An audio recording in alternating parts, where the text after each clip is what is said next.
Dans cette séance, du coup, nous allons créer notre master material et importer donc toutes les textures qui concernent nos assets.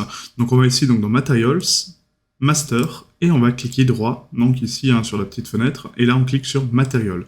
Donc un Material Master, pardon, a toujours la nomenclature donc MM, d'accord, donc Master Material, et là on va mettre donc underscore asset, d'accord, pour les assets, et du coup, ça sera le seul qu'on va mettre. Après on a celui pour les personnages, mais de toute façon c'est toujours le même, donc on va mettre MM. Alors je vais le renommer, on va mettre MM Material Master, c'est tout, juste MM, ok. Donc le MM, du coup, on va l'ouvrir, et là, en fait, on va connecter donc, les différents canaux qu'on a besoin. Donc ici, sur l'interface, en fait, donc de nœuds, ça ressemble de façon un petit peu similaire à Blender, hein, donc c'est un système de nœuds qu'on va connecter ensemble pour donner vie à notre texture, d'accord. Et du coup, on doit lui renseigner des canaux. Donc un master matériel, c'est quoi sa fonction? C'est du coup de créer un programme qui est, qui est constant, d'accord, qui ne peut pas bouger, et qui ensuite, lui, sera réglé par des masters, enfin des matériels instanciés à côté, où on pourra assigner nos textures, assigner nos paramètres, régler les couleurs, etc. D'accord? Donc là, pour justement régler ce material master, on va commencer ici par faire un clic droit, et là on a énormément de nœuds, d'accord? Donc vous faites pas de soucis, hein, c'est normal. On va juste créer donc ici un texture sample. D'accord, donc on tape texture sample sur le petit moteur de recherche, et là on a ici donc texture sample paramètre 2D. Donc nous on clique dessus, et là on a un paramètre 2D avec une texture. Donc celle-ci on va la renommer en color, d'accord, donc c'est celle qui va contrôler notre couleur, et la color va être connectée au RGB. D'accord, donc le RGB va être connecté à la base color pour donner vie à notre couleur. Voilà. Ensuite, on a donc la métallique, la spec, la roughness et l'AO, comme vous le savez, qu'on a combiné ensemble. Donc là on refait une texture sample, donc texture sample, voilà, hop, et là on renomme MSRAO. Donc ça va être notre texture donc métallique, spec, roughness, alpha, enfin AO, pardon. Donc là le canal rouge va dans le métallique, le canal vert dans spec, le canal bleu dans roughness, et le canal A, donc le canal alpha, va dans ambient occlusion. Voilà. Ensuite on a notre vecteur de normal. Donc ici on va créer donc un texture sample. Voilà. Ce texture sample du coup, paramètre 2D, excusez-moi, texture sample, paramètre 2D, voilà. Et là, on va mettre donc normal.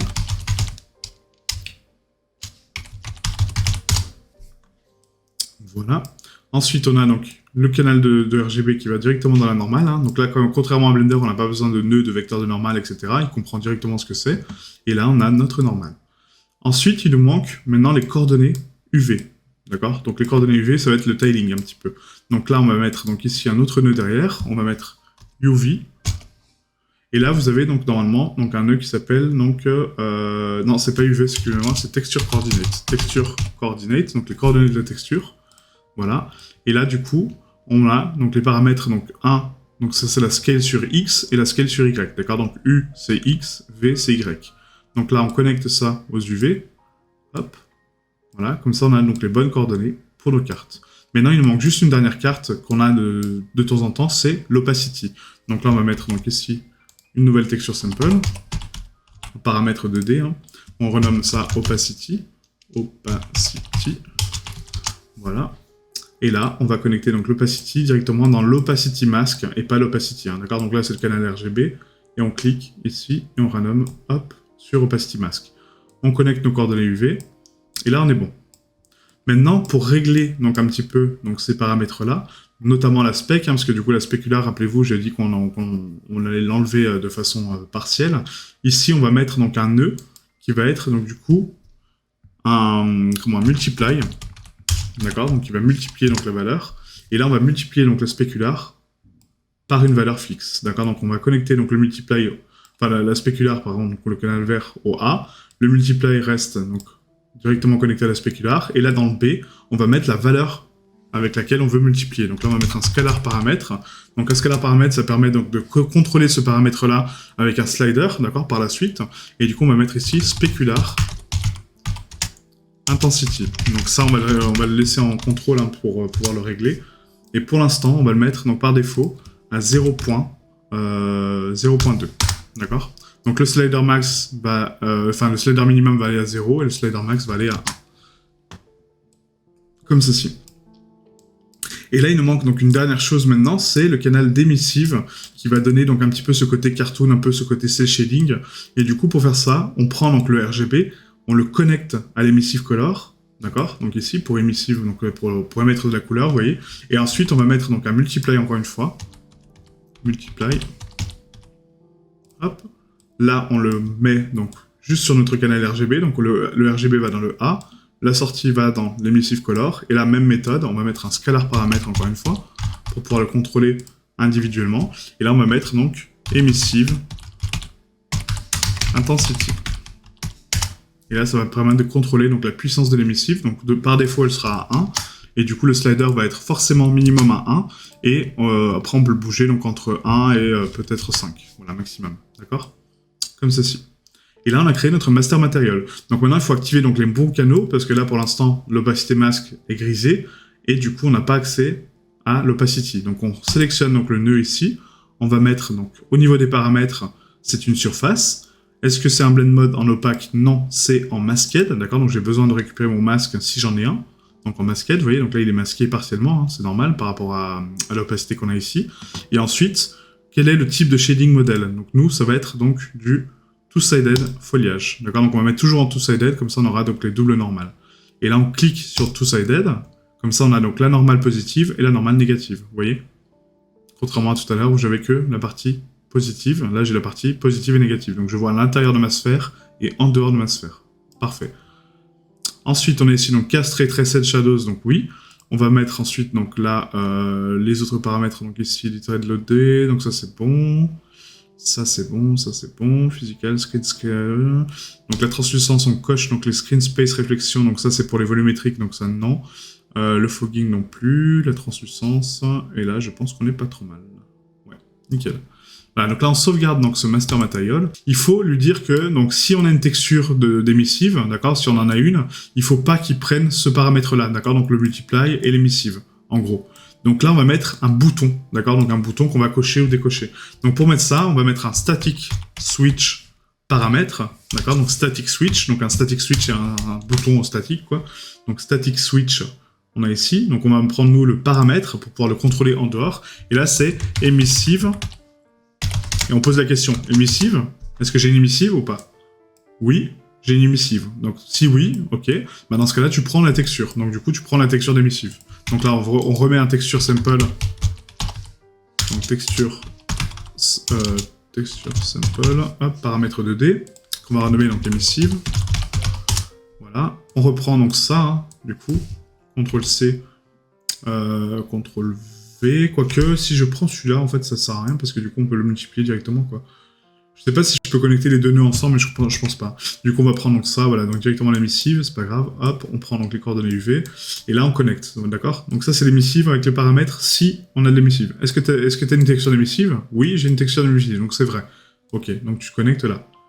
Et si tu n'as pas de texture d'émissive, donc c'est faux, donc tu prends la color et tu la transformes en émissive. Et là, c'est false. Ok? Donc, ce qui voudrait dire que par contre notre lampadaire sera un petit peu plus bright, enfin un peu plus sombre. Mais c'est pas grave parce que c'est une source de lumière, comme nos citrouilles, donc non c'est bien. C'est très très bien. Donc file, save, hop, et du coup on est good. Voilà.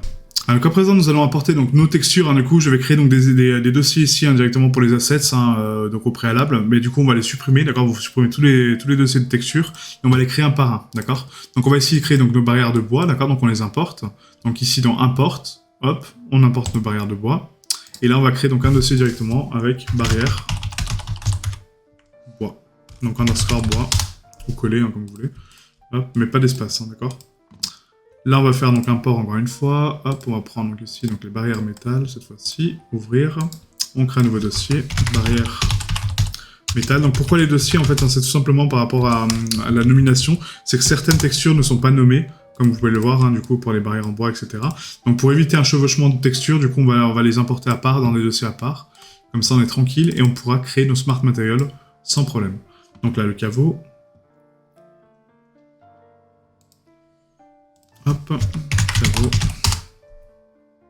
On prend tout, on met tout dans le caveau, voilà. Soit vous créez le dossier avant, soit après. Hein. Moi, je préfère le créer après, comme ça, j'ai vraiment le nom du mesh. Mais sinon, c'est vraiment une question de choix, quoi. Donc la caveau, ensuite on a donc le cercueil, tac, on importe, ouvrir. Donc là on n'a pas de paramètres à mettre forcément, parce que du coup sur Unreal 5 il comprend un peu mieux le système de masque. Donc pour ceux qui ont regardé les séries précédentes sur Unreal que j'ai faites, avant on avait tendance à changer le format des textures. Aujourd'hui c'est plus le cas, d'accord. Donc quand on exporte en DirectX, l'avantage c'est que c'est déjà en flip grid channel, donc pas besoin de faire le flip. Et les masques, bah, il les reconnaît automatiquement. Donc si c'est pas le cas, on modifiera nos modes de mélange, mais si c'est le cas, normalement, il n'y a pas de souci. Ok. Donc le chaudron, et on continue, donc la citrouille. Donc là, pour la citrouille, il faut prendre donc la base, hein, d'accord, et les visages. Donc là, on va créer donc citrouille. Donc citrouille. Voilà, on met donc les citrouilles de base dedans. Et après, dans ce dossier citrouille, on va créer donc un dossier qui va s'appeler visage. Et là, dans ce dossier visage, on va créer donc 01, 02, 03, parce que pareil, on les a pas renommés, hein, d'accord. Donc ça, c'est un gros défaut qu'on a eu. On n'a pas renommé aux choses. Donc 03 et 04. Donc on est obligé de faire un petit peu plus de tri que la base. Donc là, on importe donc le visage 01. Hop, voilà. On va sur le visage 02. On importe notre visage 02. Hop. On va sur le visage donc 03. On importe le visage 03. Comme ceci. Et on va ensuite le visage 04. Non, c'est pas ici. No. Vous voyez, ça va trop vite, ça va trop vite. 4. Voilà. Donc là, il y a juste une petite correction à faire sur cette alpha-là que j'ai remarqué tout à l'heure. C'est qu'en fait, ici, donc vous boostez la brightness à 10 pour enlever les valeurs de gris, en fait, hein, sinon on aura de la semi-transparence au niveau de la citrouille. D'accord? Voilà, tout simplement. Donc là, on est bon. Ensuite, on va importer encore une fois donc, nos mèches. Donc ici, crâne. Voilà, on crée un dossier, donc crâne. Voilà, on les place donc, dedans. Alors, on va faire un petit save all, hein, comme ça on est tranquille. S'il veut bien, file, save all. Voilà. Importe. Donc là, on est croix.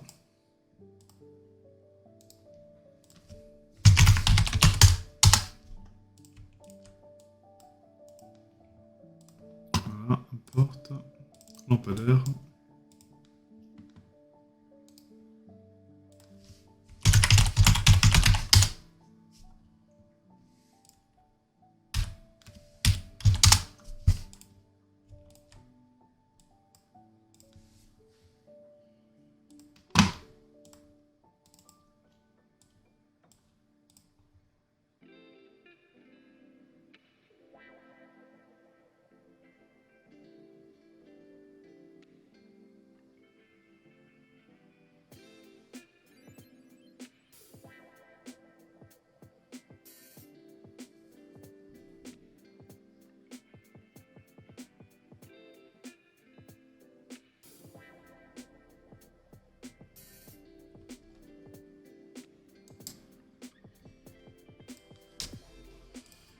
C'est pas là.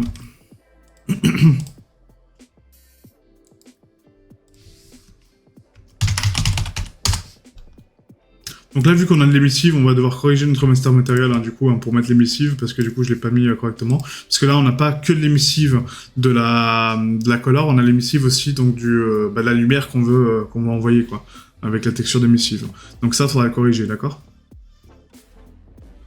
Donc on importe toutes nos textures, puis après, on va corriger justement notre master material pour rajouter donc l'émissive autre que la color. Et du coup... Comme ça, on pourra émettre de la lumière à partir de nos fenêtres et de notre lampadaire, tranquillement.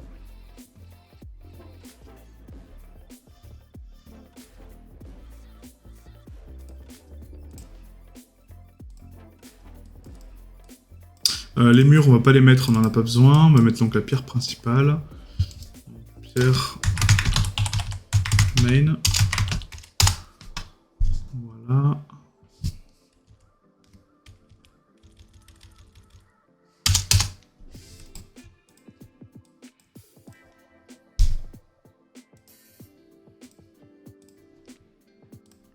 Ensuite, on a donc la pierre tombale.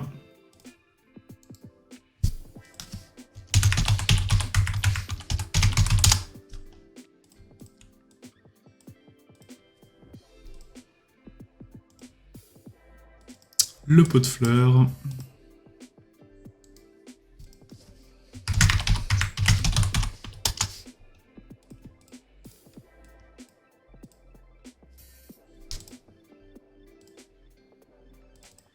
Le second. Les personnages, on les fera par la suite, hein, parce que sinon ça va faire une full séance texturing, ça sert à rien. Donc les personnages, on les fera juste après, quoi.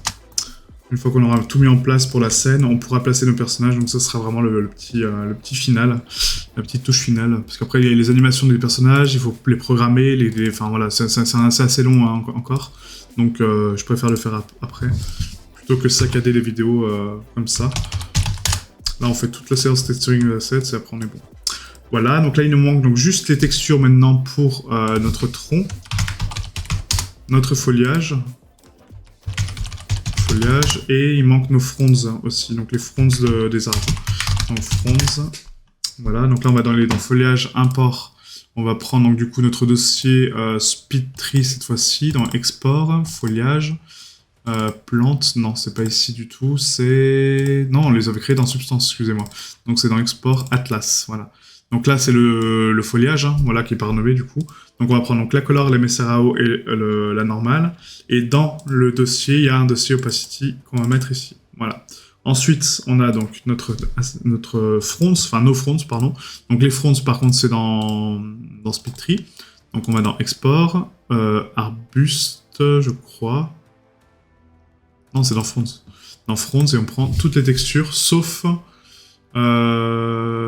rien du tout. Donc la subsurface amount, ça on n'en a pas besoin parce que du coup c'est une valeur neutre. Donc ça vous la supprimez, comme là-haut, hein. Donc si vous avez là-haut, supprimez-la si elle est blanche. Parce que du coup on n'a pas fait là-haut correctement. Donc là ouvrir, hop, et là on est bon. Voilà, parfait. Donc ça c'est pour les fronts, et ensuite on a notre tronc, import et tronc. Donc là, tac, et le tronc c'est dans substance, export, atlas, tronc. Et là, on prend donc le tronc sans émissive, hein, juste la color, la MSRAO et la normale. Voilà, parfait. Et là, on n'est pas trop mal. Ensuite, il nous manque donc la texture de landscape. Donc là, on va aller donc dans texture, encore une fois. Donc là, pas dans assets. Hein, maintenant, on va créer donc un autre dossier qui va s'appeler donc landscape. Landscape, parce que ça, c'est à part. Hein, d'accord, ça sera un matériel à part quand on va peindre notre landscape. Ça sera vraiment par la suite. Mais il faut vraiment les isoler, quoi. Donc là, les textures, on les avait mis dans Atlas aussi, hein, on avait créé un dossier landscape. Donc on a ici donc notre herbe. Voilà, donc l'herbe, en fait, je sais que j'avais mis à part. Donc ça, c'est la color MSRAO normale. L'opacité n'est pas, donc juste comme ça. Voilà, donc là, on va mettre ici donc un dossier herbe. Comme ceci. On prend donc notre dossier, hop. Voilà.